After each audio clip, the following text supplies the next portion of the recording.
I'm Coach Corey Wayne, and this is my video coaching newsletter. And the topic of today's newsletter is going to be how to build a successful business. Well, have you always wanted to be an entrepreneur? Have you wanted to be your own boss? Have you wanted to start your own business? Maybe you want to become the next internet millionaire? Well, I got an email here from a guy who reads my stuff, and he wants to know what I think he should do to build a business and make it successful and how he should go about marketing his clients. And the first thing I want to say when it comes to building a business is that before you do anything, the number one most important thing that you need to focus on as far as the business goes is finding a way to add value to other people's lives through either providing a useful product or a useful service. And Henry Ford, the great founder of and the creator of the assembly line, and who also started Ford Motor Company, he said that wealth, like happiness, is never attained when sought after directly. It only comes as a byproduct of providing a useful service. And so what a lot of people do, and I'm recently have been reading, I actually just finished last night, Steve Jobs' biography. And I got a PhD just by reading that book. I like to listen to the audiobooks, and I listened to the full unabridged version that was like, I think 26, 27 hours long. And there was so much useful information and just the philosophy that Steve Jobs used to build Pixar Pictures, which he sold for $7.4 billion with a B dollars a few years ago, and which he also started Apple, which is currently the most valuable company in the world. And when a guy like that reveals all of his wisdom for his life in his book, and in a book, I'm going to read that.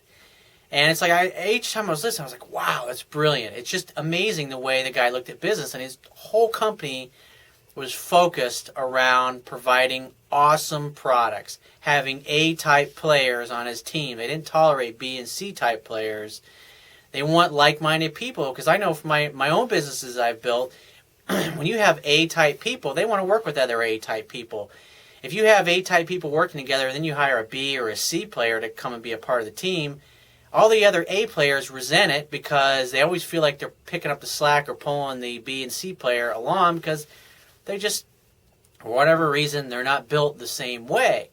And by having a relentless focus on just a few small things, like when he was meeting with, a few months before he passed away, he met with Larry, I think it was Larry Page, I think he met with, or Larry or Sergey, one of them, because he was like wanting advice on being a good CEO. And one of the things he said, you guys need to focus on pick 5 products and be really great at those. He says, right now you guys are like in danger of becoming the next Microsoft, which is they make a lot of products, a lot of adequate products, but not many great ones.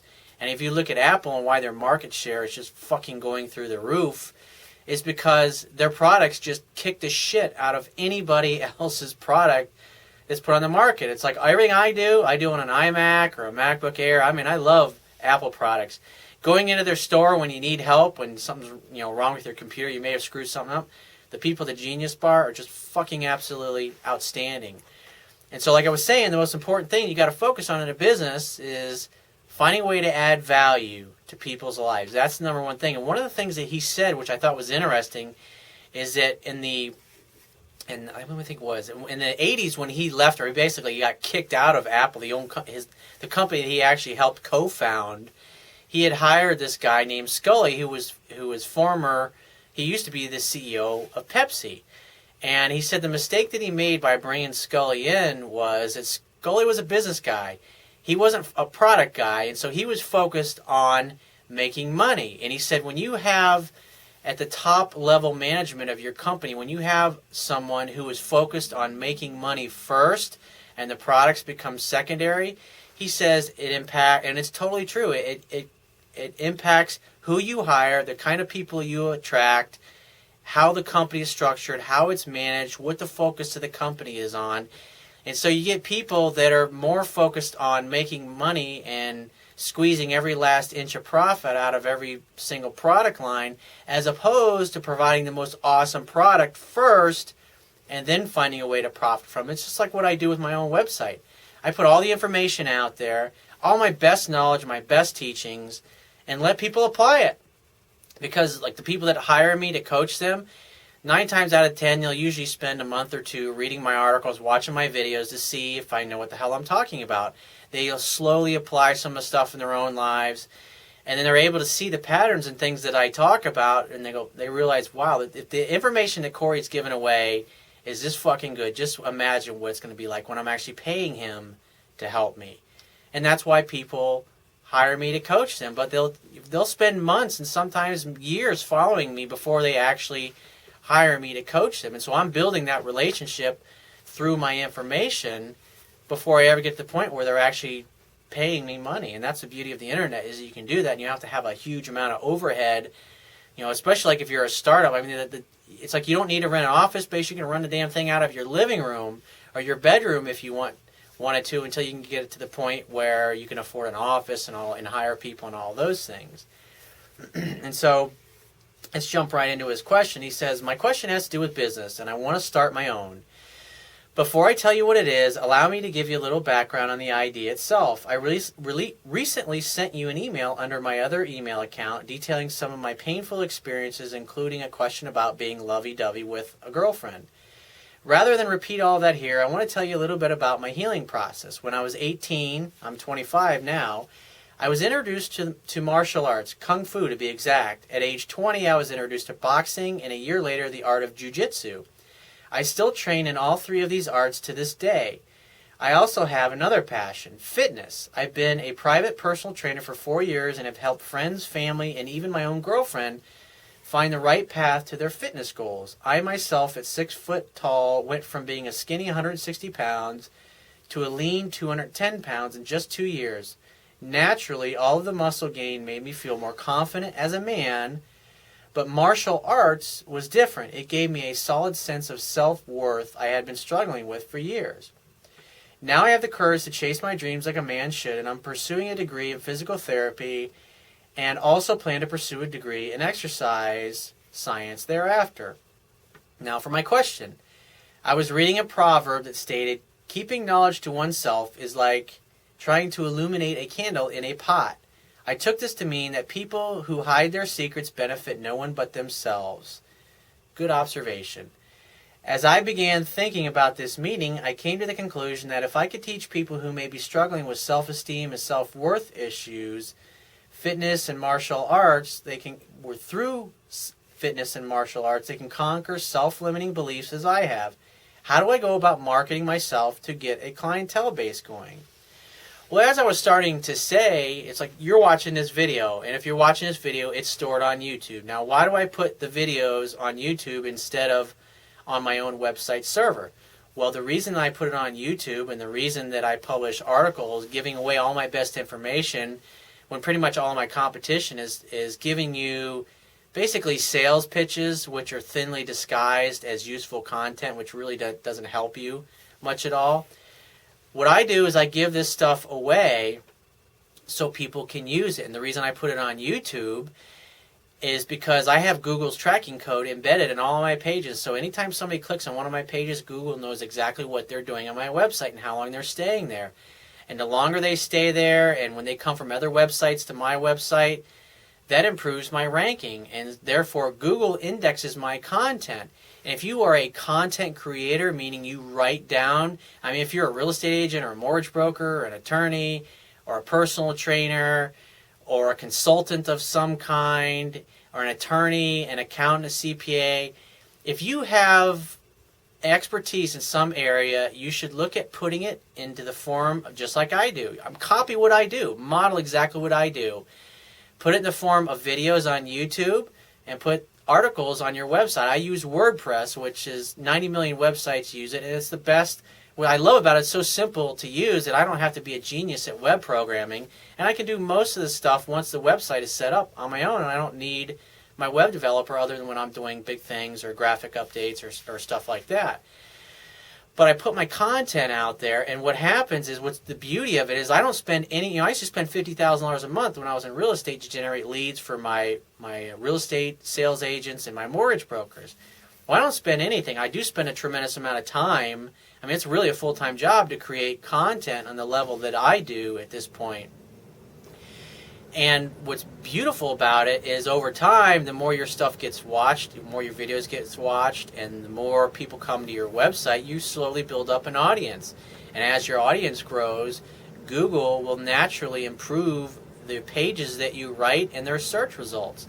And so I answer, when I first started out, I was just putting all my stuff down, all my best knowledge, my best teachings, and slowly guys found out about my site through Google or YouTube. And I wrote for about a year and a half, I think, before I started doing videos on YouTube. And what happens is people find out about you on YouTube, and they also find out about you on Google search, and then they start following your work, and then they'll start sending in questions, and then you start, for the most part, a lot of what I answer now, I'd say like 80-90% of what I answer is other people's questions. And the beauty of that, by answering other people's questions, instead of me trying to figure out what people are searching for, I just focus on helping people and answering their questions, and I let Google handle organizing that and giving those results to people, because they're pretty fucking smart and they figured out how to tell what your website is about. But if you give your website to them on a silver platter, like WordPress, then they know exactly what your content is about, and so therefore, when somebody's searching your article, like I remember one of them recently had a guy sign up. Another dude had written me, and his girlfriend dumped him saying, "It's not you, it's me." And this particular guy's on the other side of the planet, and his girlfriend gave him the same bullshit line. And so he types that in, and that was the title of the article. And so I scan the guy's articles, and I look for what is their pain, what are they trying, what do they need help with, what do they need help to, and I'll usually make that as the headline of the article, because if somebody's writing me about it, there's a good chance there's somebody else somewhere in the world that has also got that same pain that they need to solve. And when I write an article around it, and that's the headline, then that's what gets indexed, and my results show up in the first page, and I get all the free traffic from it. And that's the beauty of it. And the other great thing is, like, when you create YouTube videos or you create articles, I'm going to be, like this particular video you're watching now, I'm going to be making money and getting donations off this and clients for years and years to come. Whereas when I was in Orlando and I was advertised like a 30-second spot, like on Fox News, like say the Fox News station, just the regular news station, it would cost like $1,200 just for a 30-second spot. And once it runs, that's it. You never see your money again. Whereas a YouTube video or an article, once it's created, it's there. And so years from now, people will be searching for exactly what this video talks about, and they'll come to my website. And so the great thing is the more content you create as the months and the years roll on, that content that you create just becomes an enormous mountain. And you literally, like, I've got over 300 and something articles now, and there's 300 different pages. And as 10 years from now, I'll have thousands of pages on my website. And I mean, it's just the money that you grow, as long as you monetize it properly and have ways to do that, which I do. You can just get an unlimited amount of free traffic. And so it takes a lot of time. It's a big investment. But if you want to become an entrepreneur, or you're already an entrepreneur and you want to look for a low-cost way to get leads for your business, model what I'm doing on my website. And if you want to learn, I mean, I could spend weeks detailing and teaching you specifically why all these little elements that are on my website are there in the first place. Everything has a purpose. There's nothing on my website that's just there for the hell of it. It all has a specific purpose. And so if you would like to hire me to help you with your own business, help you with your marketing efforts, I'm happy to teach and give away all of my secrets. Why? Because it's what I do. I'm a coach. And the true measure of a leader is not how many followers he has, but how many leaders he creates. And that's what I'm in the business of. And so if you want me to look at your business and give you some ideas, give you some tips on how you can improve your marketing, book a phone coaching session with me by clicking the products tab at the top of your screen if you're watching this video on my website, and just sign up for a phone coaching session. So if you find this message of value, you can show your appreciation by going down to the Wibbia toolbar, which is at the bottom of your screen if you're watching this video on my website. Click the PayPal donate button and donate any amount that you feel is equal to the value of the information in this video. At the very least, please share this page with all your friends and family by clicking any one of the social network sharing buttons, which are also located in the Wibbia toolbar at the bottom of your screen.